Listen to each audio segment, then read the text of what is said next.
Alright, I think that these ones here are going to want to see this. All the rest of my G-Shocks. Not all these can stay. Alright, this is the new Rangeman, the 3rd generation Rangeman. And it's going to displace one of these out of my collection. And what it will be, well, they can't all stay. Maybe this one will be the one that goes. Let's pop it open and see. Alright.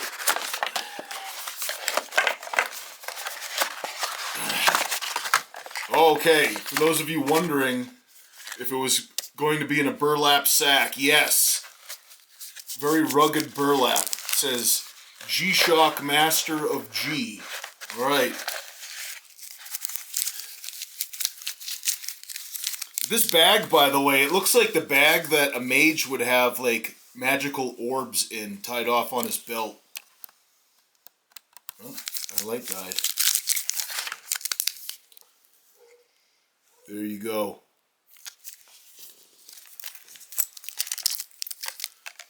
Ooh, first impression, this band right here is a lot like the, no thanks, Denise turned on the light.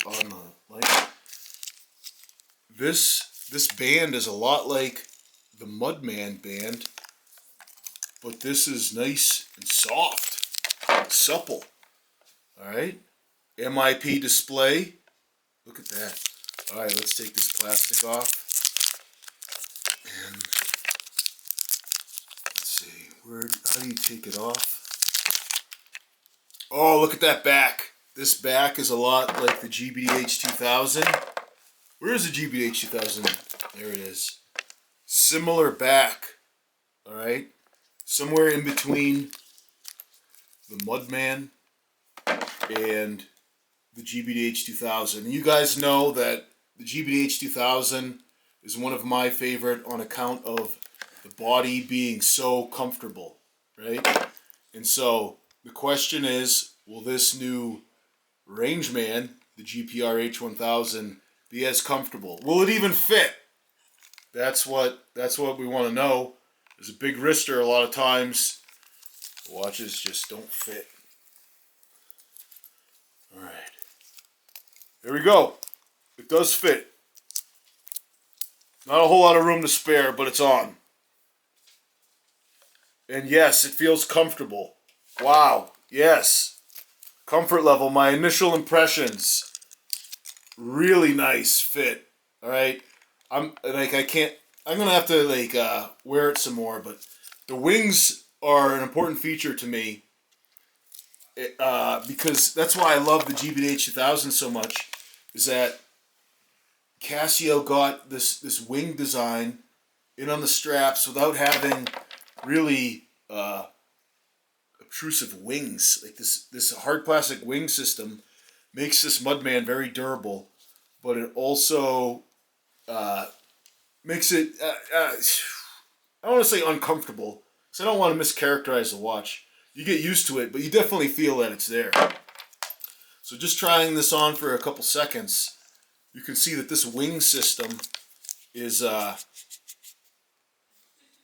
allows for it to splay out farther. See? Look at how this splays out. There's a lot more movement in the band, right? Because it's able to move, but it still has this little hard plastic there to kind of close the gap. So just looking at this and handling it, I like it. I like that, okay? And I know I said I wasn't going to put it on again, but I kind of have to.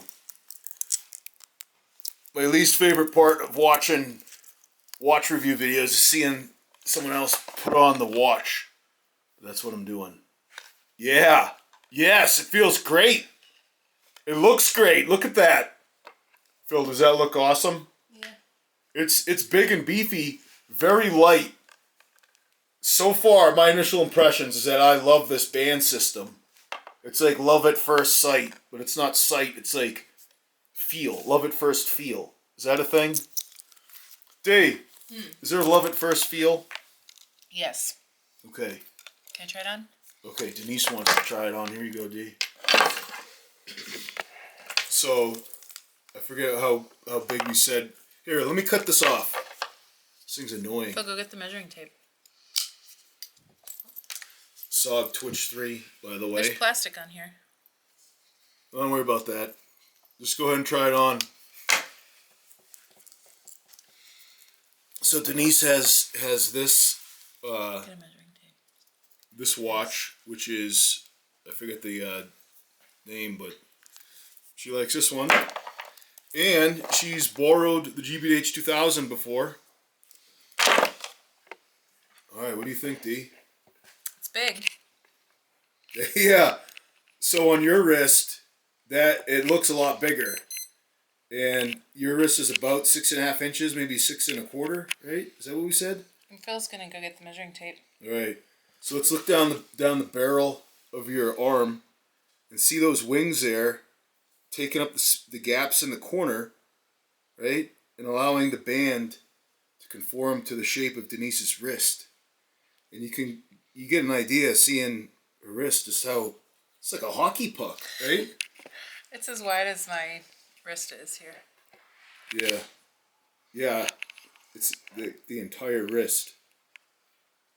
Does this have a heart rate monitor? Yeah, it does.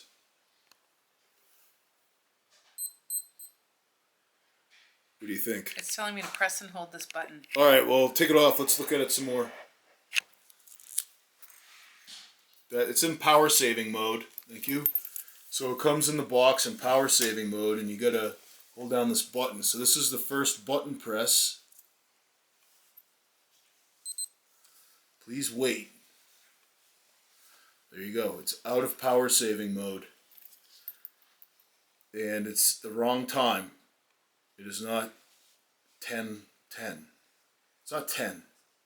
Let's see if, alright, so this looks a lot like the GPR-H1000, and I'm going to assume that just going through the operating system will be similar. So let me get to the time sync, and we'll see if we get the right time. Might not be able to do it inside. So this would time sync with the GPS. It's receiving. I'm going to cover this so that... Alright, Dave, bring your wrist over here. So, alright, 6 inches. Denise's wrist is 6 inches. Yeah. Right at 6. Alright. What's your say? We're going to forego this. I don't think that it'll be able to grab the GPS indoors. But yeah. I mean, my initial impressions is that this is fantastic. Just the physical design.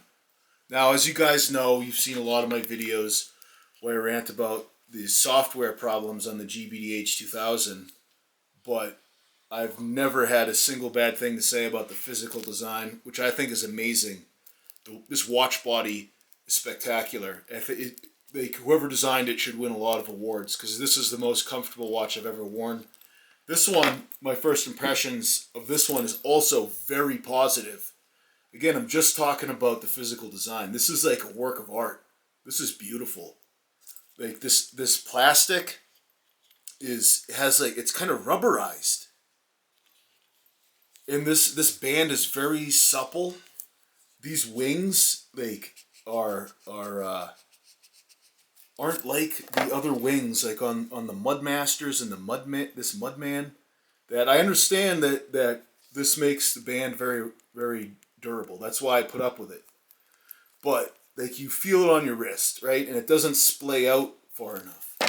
And look, there's more play in this watch band. Okay? And so the buttons are the same as on, or similar to the Mudman, that you have a plastic button in a metal shroud on the right side, and then on the left side it's the same thing. Alright, so that's a little bit of a departure from the Mudman, who on the left side has metal buttons in a with a plastic cylinder. Okay, so this is both sides rugged, and then you have this metal cover to the sensor.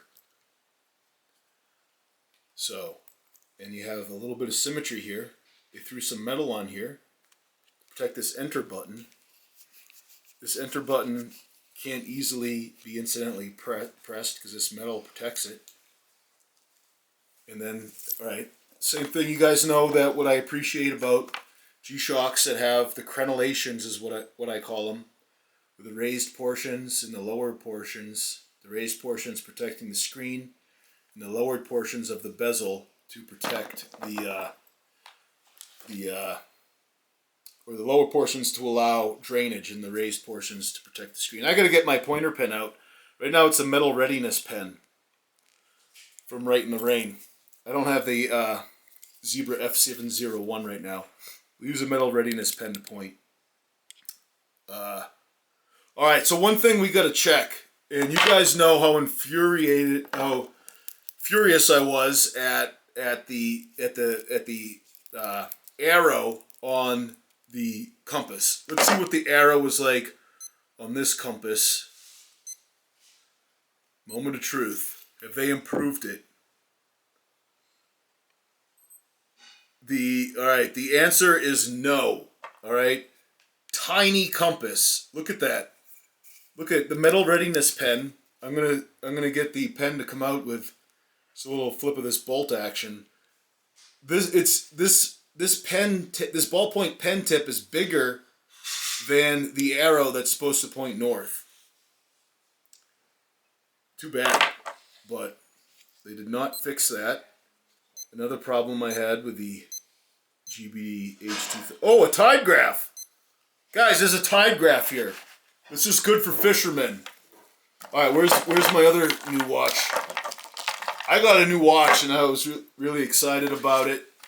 A lot of other viewers were really excited about it, and someone, I forget who, was joking around that it's probably more exciting than the Rangeman, and it's this one, the WS-1700, which has a tide graph, right? A moon phase and the tide graph, right? And a lot of us are really stoked to see this one.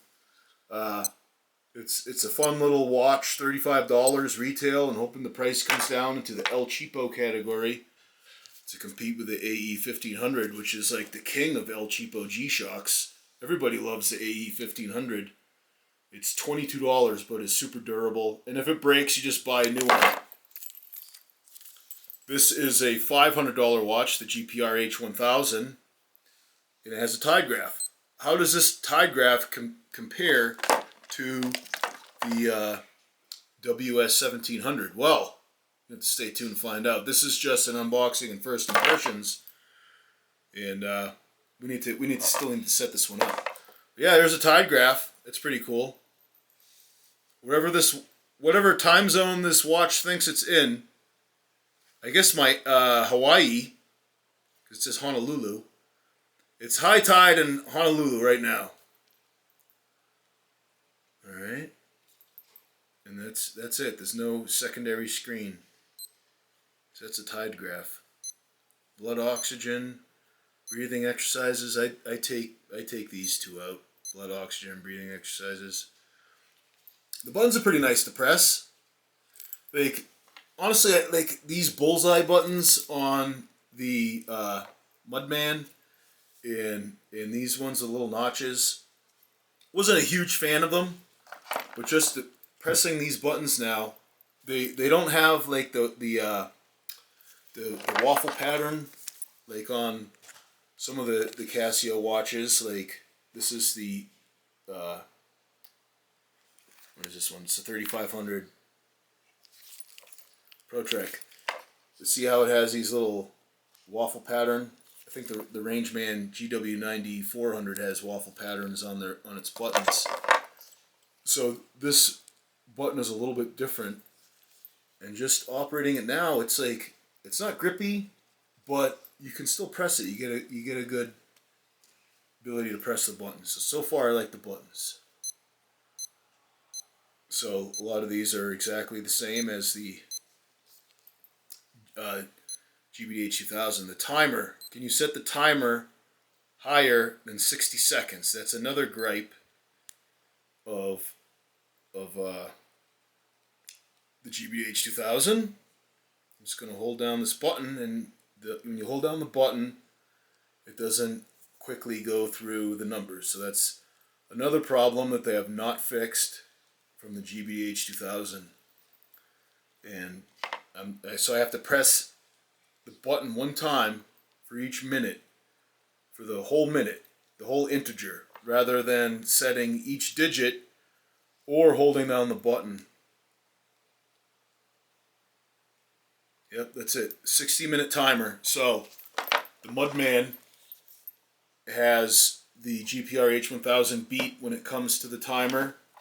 And so does pretty much every single watch. This watch has a timer that goes higher, 24 hours.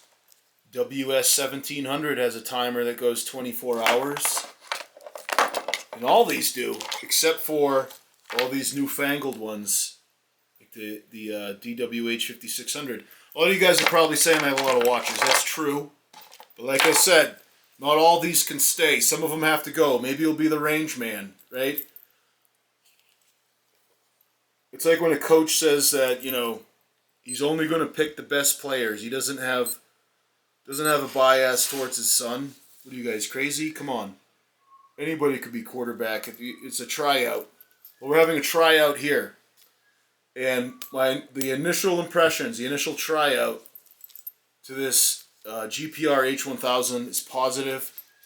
And, you know, obviously there's still a lot of problems with the software that have carried over from the GPR-H1000, which is a shame. But I'm just telling you that I like this. Very comfortable. Very comfortable. And we'll test out the battery life. How much power does the sun give this watch? We'll find that out. I live in West Texas, so I get plenty of sunlight. And we'll test out the Bluetooth later on. I'll start off wearing this watch with no Bluetooth, just to see if you can use everything on it. Then the next phase is I'll connect it to Bluetooth, update the software, and then, you know, test it again to see what it's like at that point. But I'm just telling you, physical. Okay, this keeper's metal. I don't know if I like that. We'll see how it goes. Obviously, there's not a whole lot of band left on my wrist for a keeper, but some of you who have a smaller wrist, you would have more of a tail, that you want the keeper to stay up higher on the keeper. Well, the GPR-H1000, you know, it has a little notch in the keeper. It's a keeper that would keep it on the band. All right, and some of these other watches have the same thing. Even the WS-1700 has these little notches that help hold the keeper. It has keepers too. But the problem with these metal keepers is that there's no keeper. So we'll see how well this works. Maybe the first mod will be to add or change out the metal keeper. I'm kind of getting ahead of myself. Stay tuned for more reviews, more comparisons with, you know, we'll put it head to head with the GPR-H1000, put it head to head with the Mudman, GW9500. I do not own a GW9400. I may be able to borrow one. We'll see. We'll put it head to head. The King, GWX56BB. And why not put it head to head with some of these El Cheapos? Maybe some people prefer the El Cheapo Casio. Which one of these two do you think would you rather wear? The $22 watch or the $500 watch? What do you think, Dee? What's your initial impressions of the new Rangeman, the third generation Rangeman GPR-H1000? It looks nice. I like this color, the gray. Of the plastic or of the metal? No, the metal right here. Yeah, it's like it's kind of cut like it looks like kind of like chisel, like a chisel, you know, and it catches the light really nice. Where's the $40 watch? The $40? Oh, the new W. Yeah, the new one. This right here. This one's a good value. Yeah, it looks really nice. Yeah, the new Rangeman does. Should I have gotten the yellow color, D? No. No, the yellow is just enough as an accent. Yeah, like this is like Boston Bruins right here, right? Yeah. Looks like a Batman watch. Or That's like what Donald would Bumblebee. say. Oh yeah, or Batman. Because Batman has yellow that color. Does he? Yeah. I didn't know that. Yeah, Donnie's gonna love it. Yeah. Yeah, it's really cool looking. I do like the way this one looks. It's like, you know, I'm from the 80s, so I look at this and I'm like, oh, totally awesome! That's radical. And it really is. Guys, if you have any questions about this, just leave them in the comments below. What was that? That was one of your watches beeping. One of my watches beeped and vibrated, and it just buzzed. Anyways, Jesus is the way, the truth, and the life. No man comes to the Father except through him. I'm Jim Kincaid. Thanks for watching.